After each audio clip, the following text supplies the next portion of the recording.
Ara farà 20 anys, un grup de mares i pares que teníem nens malalts de càncer,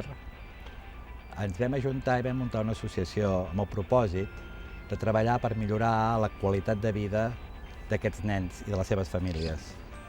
Una de les problemàtiques que ja des del principi se'ns van fer evidents era el problema de la gent que es tenia que desplaçar a Barcelona, on són els hospitals de referència d'aquest país. Aquesta casa volem que sigui un lloc on la gent es trobi acollida, on la gent es trobi com a casa,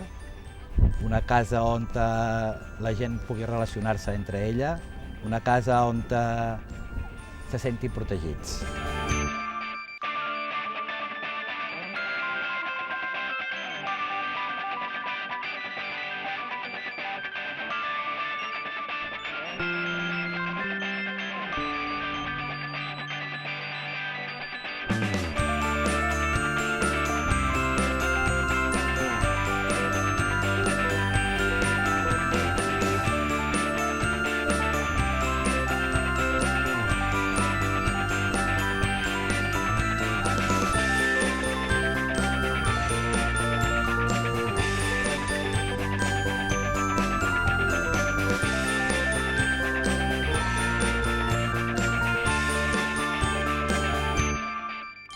El passat 20 de novembre, i coincidint amb el Dia Mundial de la Infantesa, es va dur a terme a la seu de la Diputació de Barcelona la signatura d'un conveni de col·laboració pel qual la Diputació cedia a la Fundació Privada de Nens i Nenes amb Càncer el dret d'ús d'un terreny durant 75 anys situat a les Llars Mundet.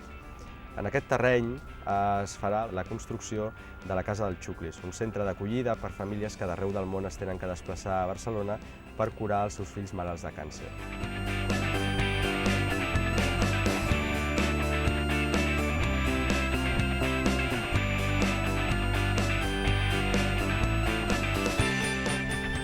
El despatx d'arquitectes MBM, Martorell Bohigas Meig, ha sigut l'encarregat de dur a terme el projecte arquitectònic. Aquest projecte està basat en la construcció de 18 apartaments, 12 de 30 metres quadrats i 6 de 40 metres quadrats, on els criteris de sostenibilitat han estat presents a l'hora de dissenyar no tan sols el que era l'exterior de l'edifici, sinó també l'interior i l'aprofitament de les energies alternatives perquè els costos de manteniment siguin els més acurats possibles. Amb aquesta casa nosaltres intentarem posar una sèrie de medis al servei dels pares, psicòlegs, assistents socials, medicines complementàries. També pretenem que la gent interrelacioni les seves vivències perquè pensem que l'autoajuda entre les famílies que són afectades és fonamental també.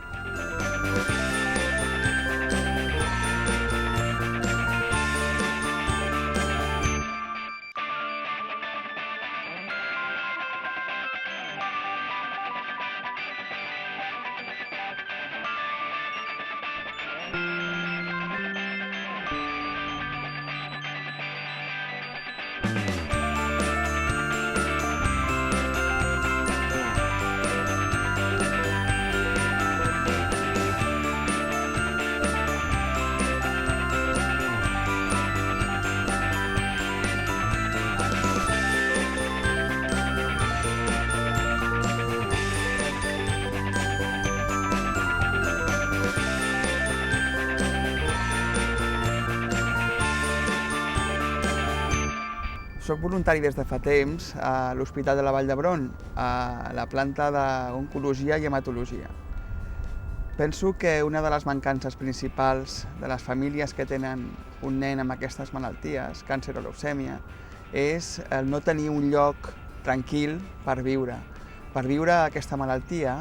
i per trobar un espai de tranquil·litat i relaxació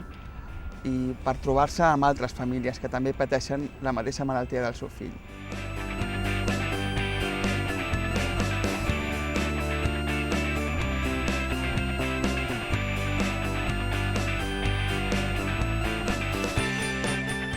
Penso que amb la construcció d'aquest edifici, de la Casa dels Suclis, podríem aconseguir tot això. Podríem sobretot aconseguir que aquests nens es recuperessin, crec que amb més felicitat, amb un entorn més fàcil, tot seria més senzill i per tant penso que és absolutament necessari que la societat s'involucri, es comprometi per a aquest projecte extraordinari.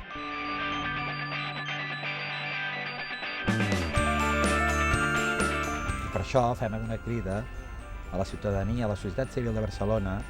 perquè s'impliqui en aquest projecte, perquè comprengui que aquest projecte és un projecte de tots. Aquesta crida no tan sols al món empresarial, sinó també a la societat civil, per tal de que, o bé a través de microdonacions o a través de patrocinis dels mateixos apartaments o dels mateixos habitacles, doncs puguem fer front al cost de 3 milions d'euros que és el pressupost de construcció del centre. Pretenem començar la construcció al llarg del mes de maig durant un temps de 12 a 15 mesos per tal de fer efectiu i de fer realitat els nostres somnis.